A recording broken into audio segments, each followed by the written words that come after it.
السلام عليكم ورحمة الله تعالى وبركاته كلنتي وعنا وناكسنا قيارتو إنه جعلنا هي كسر دواده برنامجكي برقة وناكسنا وتكدا وطان هالجان 24 تي في قبل كدا ودونتان برقة وناكسنا وحا كمن نقدونا مدحوين حسن شيخ محمود وكل ما مهمة ما انطلق عدنا يوم مدحوينها دالك إمارات كعربتا madaxweynaha Soomaaliya Xasan Sheekh Maxamuud oo ku sugan dalka Imaaraadka Carabta ayaa lagu wadaa inuu kulan gaar ah la yeesho madaxweynaha dalkaasi Sheekh Mohammed bin Zayed Al Nahyan. Xasan Sheekh Maxamuud iyo wafdi uu hogaaminayo iyo shalay gaaray magaalada Dubai ee xarunta isu taga Imaaraadka Carabta ayaa si weyn loogu soo dhaweeyay waxaana soo dhaweyntooda ka qayb qaatay mas'uuliyiinta ugu sareysa dalkaasi waxaana la filayaa in maanta oo kulamo kala duwan la yeesho madaxweynaha Imaaraadka iyo mas'uuliyiin kale. madaxweynaha Soomaaliya Xasan Sheekh Maxamuud ayaa horay martiqaad rasmi ah ka helay madaxweynaha isu taga Imaaraadka Carabta Sheekh Mohammed bin Zayed waxa uu dalkaasi uu ku sugan yahay oo kulamadiisa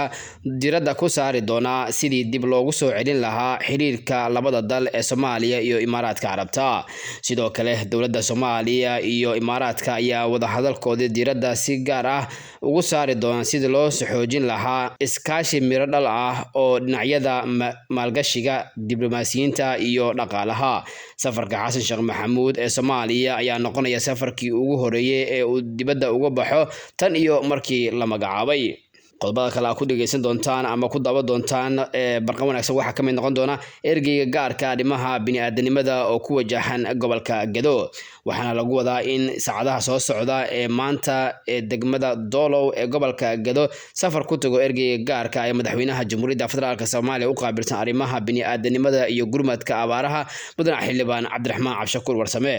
ergeyga ayaa inta uu joogo degmada booqasho iyo kormeer ku tagi doona xarooyinka barakacyaasha oo ay ku nool yihiin dad aad u tabaryar. sidoo kale waxa uu la kulmi doonaa si uu warbixin ugu dhageysto maamulka degmada iyo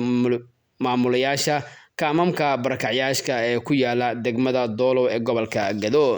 ergeyga gaarka ee madaxweynaha Jamhuuriyadda Federaalka Soomaaliya u qaabilsan arrimaha bini'aadanimada iyo gurmadka abaaraha mudane Cabdiraxmaan Cabshakuur Warsame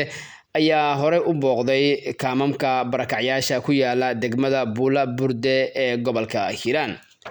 qodobada kale aad ku daawan doontaan ama ku dhageysan doontaan barnaamijkeena barqa wanaagsan waxa ka mid noqon doona wafdi ka socda dawladda Soomaaliya oo shir uga qayb galaya dalka Itoobiya. wasiir ku xigeenka wasaaradda arrimaha dibadda Soomaaliya Maxamed Cabdi Xasan Bekos iyo wafdi uu hogaaminayo ayaa gaaray caasimadda Itoobiya ee Addis Ababa. wasiirka iyo wafdigiisa ayaa Addis Ababa ku soo dhaweeyay qunsulka safaaradda Jamhuuriyadda Federaalka Soomaaliya ee Itoobiya ahna kusimaha safiirka mudane Cali Maxamed Xuseen iyo mas'uuliyiin ka tirsan wasaaradda arrimaha dibadda Itoobiya. wasiirka iyo wafdigiisa waxa ay Addis Ababa uga qayb gali doonaan shirka nabadda horumarka iyo dawladnimada Geeska Afrika oo ka furmaya magaalada Addis Ababa. wasiir Bekos waxa uu socdaalkiisa shaqo ku helinaya agaasimaha waaxda Aasiya iyo Australia wasaaradda arrimaha dibadda Soomaaliya mudane Cabdisalaam Suleymaan Koodar.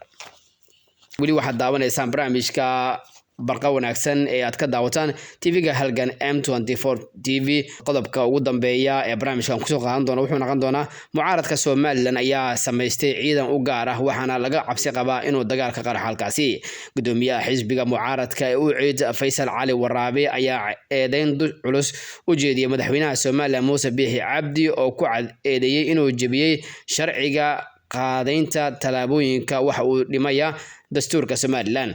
waxa uu keenay Muuse Biixi Cabdi inuu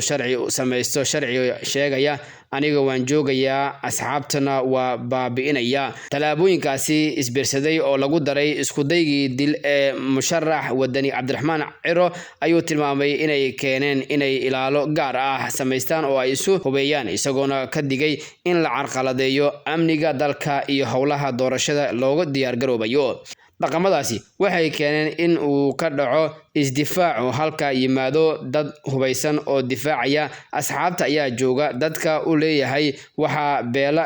waa ay difaacayaan waa muwaadiniin reer Soomaaliland ah oo ka xanaaqay ficilkii uu sameeyay ayuu Waraabe hadalkiisa ku soo xiray.